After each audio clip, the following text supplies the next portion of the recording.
Bismillahirrahmanirrahim. Assalamualaikum warahmatullahi wabarakatuh.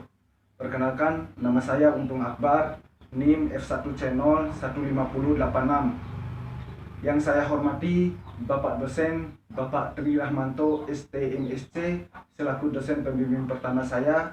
Yang saya hormati Bapak Dosen Bapak Rudi Sutanto STMT selaku dosen pembimbing kedua saya. Dan yang saya hormati Bapak-bapak penguji saya. Baik, langsung saja saya akan masuk pada presentasi proposal saya yang berjudul Pengaruh Variasi Kelengkungan Suhu terhadap Daya dan Efisiensi pada Perancangan Turbin Vortex. Pendahuluan. Sumber daya air adalah sumber daya yang berupa air yang berguna atau potensial bagi manusia. Penggunaan air meliputi penggunaan di bidang pertanian, industri, rumah tangga, rekreasi, dan aktivitas lingkungan. Kuantitas dari air yang tersedia pada suatu waktu adalah hal yang penting. Sebagian manusia membutuhkan air pada saat tertentu saja, sedangkan penggunaan air lainnya membutuhkan air sepanjang waktu. Salah satunya adalah pembangkit listrik yang membutuhkan air untuk pendinginan atau pembangkit listrik tenaga air. Lalu rumusan masalah pada penelitian ini adalah apakah bentuk aliran air yang kita rekayasa menjadi vortex dan kelengkungan suhu yang kita variasikan bentuknya dapat meningkatkan efisiensi. Kemudian batasan masalahnya, yang pertama, turbin yang digunakan adalah turbin aliran vortex.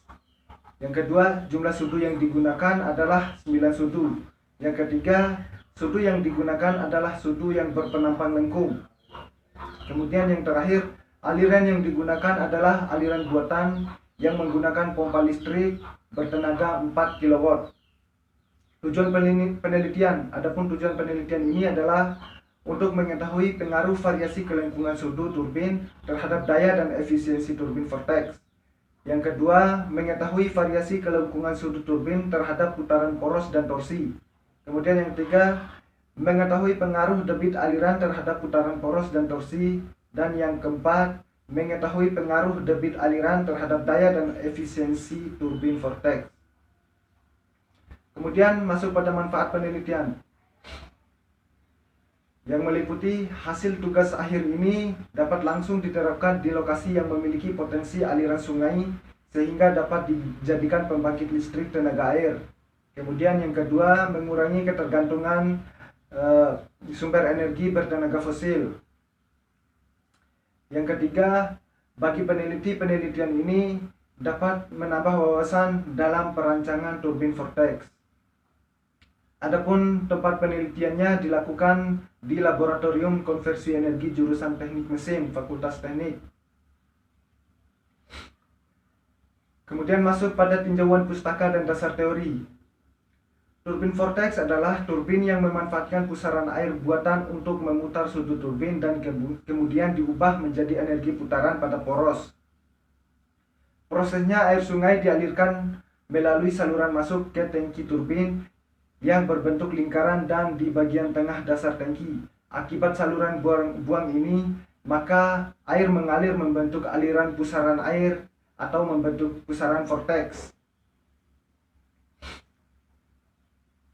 Kemudian pada penelitian yang dilakukan oleh Ardiansyah 2017 yang berjudul Uji Eksperimental Kinerja Turbin Reaksi Aliran Vortex Tipe Suhu Berpenampang Lengkung L dengan variasi sudut pada ujung suhu. Pada penelitian ini dilakukan variasi aliran vortex tipe lengkung L sebesar 30 derajat, 60 derajat, dan 90 derajat. Dari hasil penelitian, daya tertinggi dihasilkan oleh turbin reaksi dengan sudut 60 derajat pada kapasitas 8,8992 liter per second dan pembebanan sebesar 25 gram dengan nilai 28,31 watt. Sedangkan efisiensi tertinggi terjadi pada turbin sudut 90 derajat dengan kapasitas 5,6472 liter per second dengan pembebanan 15.000 gram dengan nilai efisiensinya sebesar 57,531%. Kemudian air yang mengalir memiliki energi kinetik yang berhubungan dengan massa kecepatan aliran, sehingga energi kinetik dapat dihitung dengan rumus. Energi kinetik sama dengan setengah kali massa air kali kecepatan air. Dan debit air dapat dihitung dengan menggunakan rumus debit sama dengan volume per waktu. Maka daya air bisa dirumuskan menjadi daya air sama dengan setengah dikali massa jenis kali debit kali kecepatan air. Dan daya air juga bisa dihitung dengan persamaan kontinuitas sebagai berikut. Daya air sama dengan setengah kali massa jenis kali luas penampang kali kecepatan air. Kemudian masuk pada jenis-jenis turbin. Adapun jenis-jenis turbin dikelompokkan menjadi dua, yaitu turbin impuls dan turbin reaksi. Turbin impuls meliputi turbin Pelton dan turbin cross flow. Sedangkan turbin reaksi terdiri dari turbin Kaplan, turbin Francis, dan turbin vortex itu sendiri.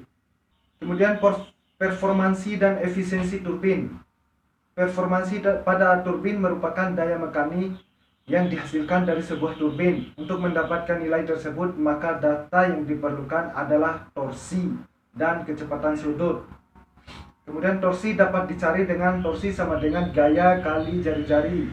Sedangkan kecepatan sudut dapat dihitung dengan rumus kecepatan sudut sama dengan 2 kali pi kali putaran turbin per 60. Dan untuk mengetahui daya yang terjadi pada turbin digunakan rumus daya turbin sama dengan torsi kali kecepatan sudut. Kemudian persiapan alat. Adapun alat yang dipersiapkan itu adalah satu set turbin vortex, neraca pegal digital, tachometer, flow meter, current meter, dan pompa air. Dan adapun variabel dalam penelitian ini adalah yang pertama variabel terikat yang terdiri dari massa air, putaran turbin, torsi, daya turbin, dan efisiensi turbin. Sedangkan variabel bebasnya kelengkungan sudut turbin 25 derajat, 30 derajat, dan 35 derajat. Variabel tetapnya meliputi debit air 0,012 meter kubik per second dengan tinggi sudu 21 cm. Desain sudut turbin. Sudut turbin dibuat dengan plat yang mudah didapat di pasaran dengan tebal 1 mili, tinggi sudu 210 mili, dan diameter porosnya 30 mm. Kemudian basin dibuat dari drum bekas. Tinggi basin 700 mm, diameternya 580 mm, dan tinggi saluran pembawa air 200 mm, lebar saluran pembawa airnya 200 mm, panjang saluran pembawa airnya 1500 mm, dan tinggi bak penampung 500 mm, lebar bak penampung 500 mm, dan panjang bak penampung 800 mm, dan diameter outletnya 100 mm.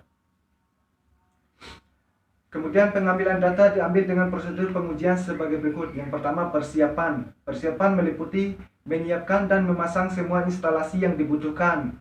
Yang kedua, mengecek mesin konversi energi mikrohidro apakah sudah sesuai dengan perancangannya. Yang ketiga, pengaturan debit aliran dilakukan dengan cara mengubah putaran pompa air dengan cara mengatur frekuensi dari pompa air. Kemudian yang kedua, pengambilan data. Adapun teknik pengambilan data ini terdiri dari 3 tahapan. Tahapan pertama itu, yang pertama memasang turbin dengan sudu 25 derajat. Kemudian mengatur debit aliran agar mendapatkan debit 0,012 meter kubik per second. Dan selanjutnya pengambilan data untuk sudu 25 derajat. Kemudian dilakukan secara 3 kali pengulangan. Kemudian tahap kedua, mengganti sudu dengan turbin dengan sudut 30 derajat. Kemudian dilakukan dengan hal yang sama, yaitu mengganti debit airnya sama, yaitu 0,012 meter kubik per second. Kemudian pengambilan data untuk sudut 30 derajat dilakukan sebanyak 3 kali pengulangan. Dan masuk pada tahap ketiga, yaitu mengganti turbin dengan sudu 35 derajat kemudian mengatur debit aliran agar mendapatkan debit 0,012 meter kubik per second, dan yang terakhir pengambilan data untuk sudut 35 derajat dilakukan sebanyak 3 kali pengulangan. Mungkin itu saja yang dapat saya sampaikan pada presentasi proposal saya. Lebih dan kurangnya saya mohon maaf. Wabillahi taufiq wal hidayah. Wassalamualaikum warahmatullahi wabarakatuh.